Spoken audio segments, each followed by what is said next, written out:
u hramu Hrista Vaskrsenja u Čikagu sveti vladika Nikolaj Velimirović izgovorio je sljedeću besedu. Poštovana gospodo srpska, braćo i sestre, u svim vremenima i narodima slavljeni su kao veliki ljudi, iznad svih drugih, oni koji su položili život svoj za prijatelje svoje ili bližnje svoje. Takvu ljubav, pokazanu žrtvovanjem sebe za prijatelje i bližnje, nazvao je Spasitelj naš najvećom ljubavlju. U širem obimu takva se ljubav može odnositi na one velike ljude koji polažu život svoj za ceo jedan narod. U najširem obimu ona se odnosi isključivo na Sina Božijeg, Isusa Hrista, koji je položio život svoj na krstu za vasceli rod ljudski. Prema tome, Božije, a ne čovečije, položiti život svoj za sve čovečanstvo, dok je za obične velike ljude položiti život svoj za prijatelje i bližnje, a za najveće sinove čovečije položiti život svoj za ceo jedan narod.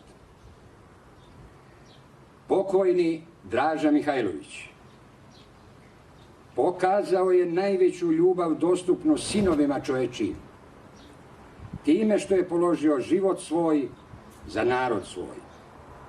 Ljubav koja premaša i tu ljubav nije za čoveka, nego za Boga. Pokošen je Draža kosom smrti posle 5-godišnje mučne odbrane života svoga naroda, osuđenog na smrt i na potpuno istrebljenje.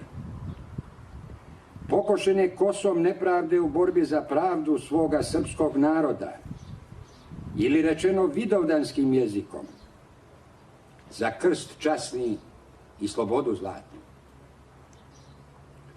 Uvek i zauvek dva uzvišena i nepromenjiva načela u svim velikim srpskim borbama od Svetog Save do današnjih dana.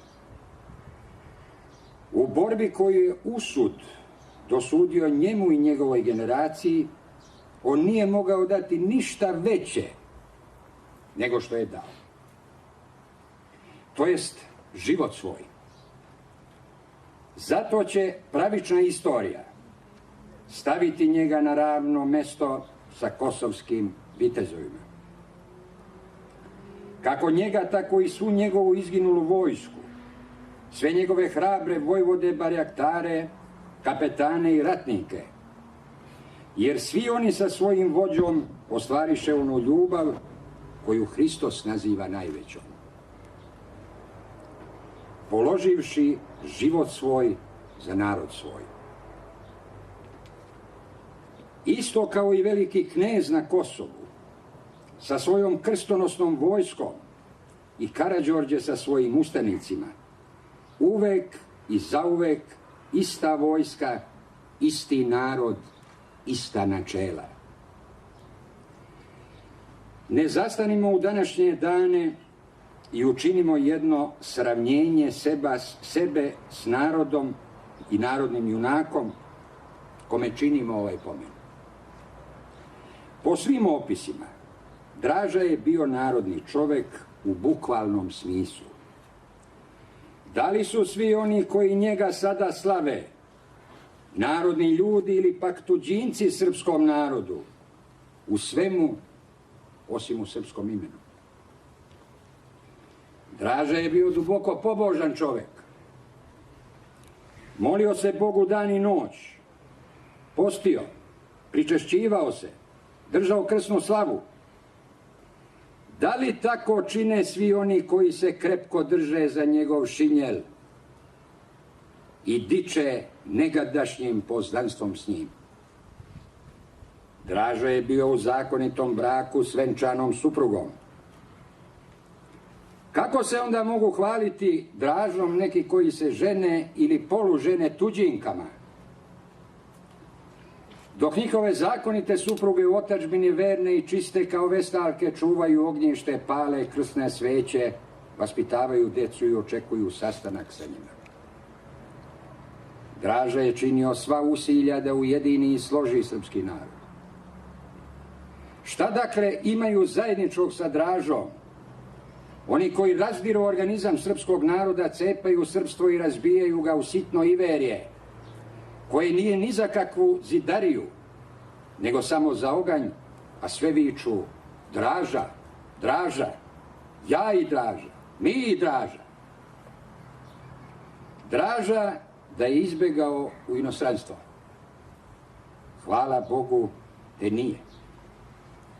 Svakako bi se srcem pribio uza sve srpske nacionalne organizacije u slobodnom svetu.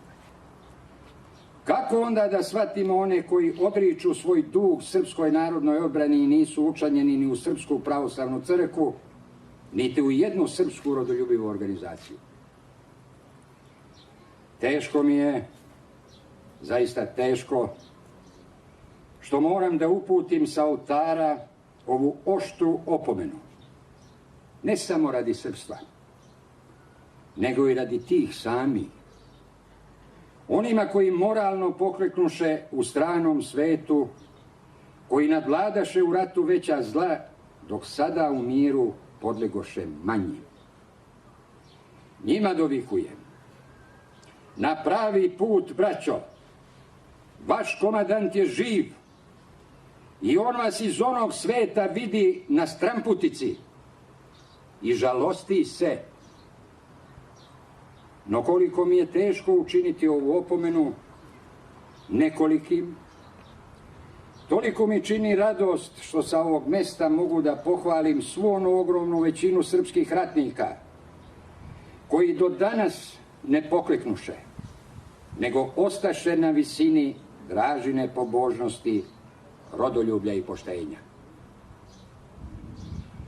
To su Dražini junaci koji sa svojim slavnim komandantom prođoše kroz krv i oganj, kojima su rane jedino odlikovanje, a Dražin primer zvezda svetilja na putu života. Njima pripada prvenstvo, ali ne isključivo, u proslavljanju velikog srpskog sina mučenika, jer Draža Mihajlović pripada celom srpskom narodu, nikako jednoj partiji, i ne samo jednoj našoj generaciji, nego i budućim.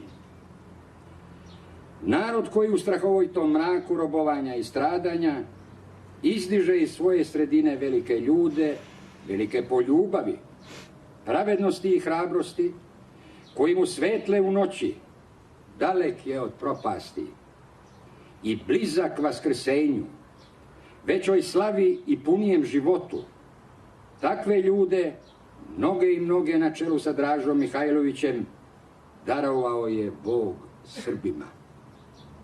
U ovoj mučeničkoj generaciji da se radujemo i veselimo s blagodarnošću Svevišnjeg, jer dok su kod nekih drugih naroda u prošlosti i u prošlom svetskom ratu vođi bili krvoloci i strvinari, nemoralni zločinci kakve sunce nije videlo od postanka sveta, dotle su vođi srpskog naroda na čelu s Dražom bili ljudi bogoljubivi, pravdoljubivi i narodoljubivi. Imena onih prvih na nebu se neće spomenuti, a u istoriji sveta spominjaće se s odvratnošću i prokletstvom, dok će imena ovih drugih na nebu biti pesma besmrtnih duhova, a na zemlji slava i pohvala pokolenja i pokolenja. Draža Mihajlović bio je legendarna ličnost i za vreme svog života. No njegova mučenička smrt stvorila je oko njegovog imena oreol svetog ratnika. S vremenom taj će oreol bivati sve svetliji, a ime Dražino sve slavnije. A koji se zovu Dražini, neka podržavaju Dražu. Bog da mu daruje večni život u sjaju nebeske Srbije. Amin. Bože daj, slava mu.